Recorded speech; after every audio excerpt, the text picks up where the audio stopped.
ഇന്ന് നമുക്ക് ചുരിദാർ നെക്കിൽ ചെയ്തെടുക്കാൻ പറ്റിയിട്ടുള്ള ഒരു ഡിസൈൻ എങ്ങനെയാണെന്ന് നോക്കാം. ഇതുപോലെ പേൾ കോട്ടൻ്റെ ത്രെഡും ആങ്കർ ത്രെഡുമാണ് ഞാൻ ഈ ഒരു ഡിസൈനിന് വേണ്ടിയിട്ട് യൂസ് ചെയ്തിട്ടുള്ളത്. അപ്പോൾ ഇതുപോലത്തെ ഒരു ഡിസൈനാണ് ചെയ്ത് കൊടുത്തിട്ടുള്ളത്. നെക്കിൻ്റെ ഒരു സൈഡിലായിട്ടാണ് ഈ ഒരു ഡിസൈൻ വന്നിട്ടുള്ളത്. അപ്പോൾ നമുക്കിതെങ്ങനെയാണ് ചെയ്യണേ നോക്കാം.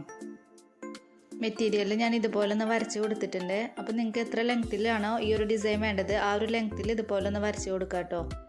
ഫ്ലവേഴ്സ് ചെയ്തെടുക്കാനായിട്ട് ഞാനിവിടെ പേൾ കോട്ടൻ്റെ ത്രെഡ് 2 സ്റ്റാൻസിലാണ് കേട്ടോ എടുത്തിട്ടുള്ളത്. എല്ലാ ഫ്ലവേഴ്സും ചെയ്തെടുത്തിട്ടുള്ളത് റിംഗ് നോട്ട് സ്റ്റിച്ച് യൂസ് ചെയ്തിട്ടാണ്. അപ്പോൾ നമുക്ക് ഈ ഒരു ഫ്ലവർ ചെയ്തെടുക്കാനായിട്ട് ആദ്യം ഇതുപോലെ സെൻറ്ററിൽ ഒരു ബീഡ്സ് ഒരു ഗോൾഡൻ ബീഡ് വെച്ച് കൊടുത്തിട്ടുണ്ട്. നമുക്കിതിന് ചുറ്റുമായിട്ട് ഇതുപോലെ റിംഗ് നോട്ട് സ്റ്റിച്ച് ചെയ്ത് കൊടുക്കാം. അപ്പോൾ ഈ രീതിയിലാണ് നമ്മൾ ചെയ്ത് കൊടുത്തിട്ടുള്ളത്. അപ്പോൾ നമുക്ക് ഈ റിംഗ് നോട്ട് സ്റ്റിച്ച് ചെയ്തെടുക്കാനായിട്ട് നമ്മൾ ഫ്രഞ്ച് നോട്ട് ചെയ്യുന്ന പോലെ നീഡിൽ ഇതുപോലെ 2 തവണ ഒന്ന് ചുറ്റി കൊടുത്തതിന് ശേഷം ഇതുപോലെ ഒന്ന് ലൂസ് ചെയ്ത് പിടിച്ച് നീഡിലൊന്ന് വലിച്ചു കൊടുക്കാം കേട്ടോ. ഫ്രഞ്ച് നോട്ട് റിംഗ് നോട്ടൊക്കെ ചെയ്യുന്നതിൻ്റെ ട്യൂട്ടോറിയൽ വീഡിയോ ഞാൻ മുമ്പ് അപ്ലോഡ് ചെയ്തിട്ടുണ്ട്. അപ്പോൾ ആ ഒരു വീഡിയോയിൽ ഈ ബിഗിനേഴ്സിന് ഈസി ആയിട്ട് റിംഗ് നോട്ട് എങ്ങനെ ചെയ്തെടുക്കാം എന്നുള്ളതിൻ്റെ ഒരു മെത്തേഡും ഞാൻ കാണിച്ചിട്ടുണ്ട്. അപ്പോൾ ഞാൻ ആ ഒരു വീഡിയോയുടെ ലിങ്ക് ഡിസ്ക്രിപ്ഷനിൽ ഇടാം. അപ്പോൾ നിങ്ങൾക്ക് ഡൗട്ട് ഉള്ളവരാണെങ്കിൽ ആ വീഡിയോ ഒന്ന് ചെക്ക് ചെയ്ത് നോക്കാം കേട്ടോ. ഇതുപോലെ 6 പെറ്റൽസ് വരുന്ന ഒരു ഫ്ലവറാണ് കേട്ടോ ചെയ്തിട്ടുള്ളത്. അപ്പോൾ നമുക്ക് ഇതുപോലെ ഈ ഒരു ഫ്ലവർ കംപ്ലീറ്റ് ചെയ്തെടുക്കാം. ഇനി ഇതേ രീതിയിൽ തന്നെയാണ് ബാക്കി എല്ലാ ഫ്ലവേഴ്സും ചെയ്തെടുത്തിട്ടുള്ളത്. അപ്പോൾ നമുക്ക് ഇതുപോലെ ബാക്കി എല്ലാ ഫ്ലവേഴ്സും കംപ്ലീറ്റ് ചെയ്തെടുക്കാം.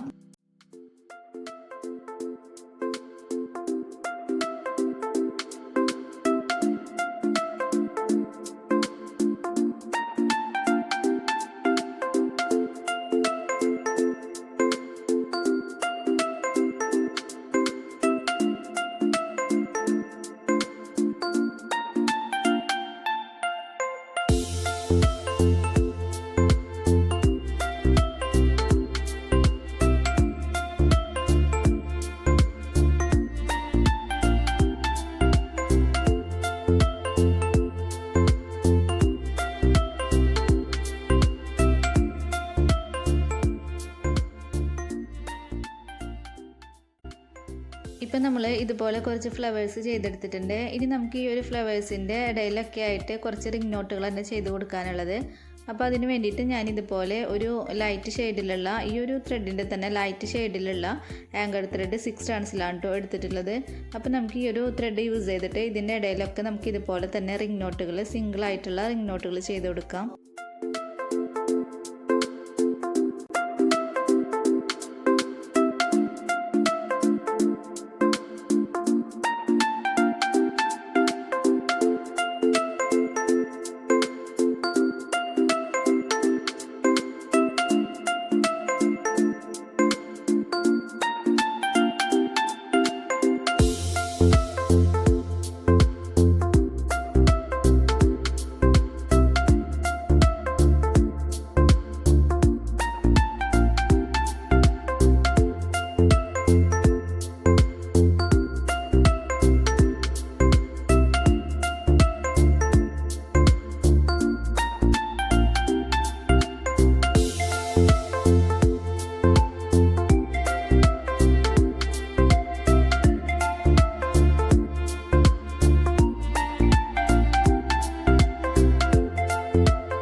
ഇനി നമുക്ക് ഇതുപോലെ ഡാർക്ക് ഷെയ്ഡിലുള്ള ഒരു ത്രെഡ് ഇവിടെ യൂസ് ചെയ്തിട്ടുള്ള റിംഗ് നോട്ടുകളോട് ചെയ്ത് കൊടുക്കാം. അപ്പോൾ ഞാൻ ഈ ഒരു 2 കളർ ത്രെഡും മിക്സ് ചെയ്തിട്ടാണ് കേട്ടോ ഈ ഒരു നോട്ടുകളെല്ലാം കംപ്ലീറ്റ് ചെയ്തെടുത്തിട്ടുള്ളത്.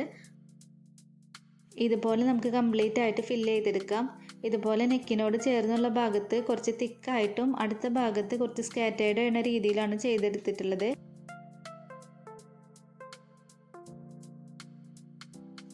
ഇപ്പം നമുക്ക് ഈ ഒരു ഡിസൈൻ ഒന്ന് കംപ്ലീറ്റ് ആയിട്ടുണ്ട്. അപ്പോൾ ഇതുപോലെ ആയിരിക്കും നമുക്ക് ഈ ഒരു ഡിസൈൻ കിട്ടുന്നത്. അപ്പോൾ നിങ്ങൾക്ക് ഈ വീഡിയോ ഇഷ്ടമായിട്ടുണ്ടെങ്കിൽ ലൈക്ക് ചെയ്യാനും നിങ്ങളുടെ സജഷൻസ് കമൻറ്റ് ചെയ്യാനൊന്നും മറക്കരുത്. ഇതുപോലെയുള്ള വീഡിയോസൊക്കെ നിങ്ങൾക്ക് ഇഷ്ടമാണെങ്കിൽ ചാനലൊന്നും മറക്കാതെ സബ്സ്ക്രൈബ് ചെയ്തേക്കണേ. താങ്ക്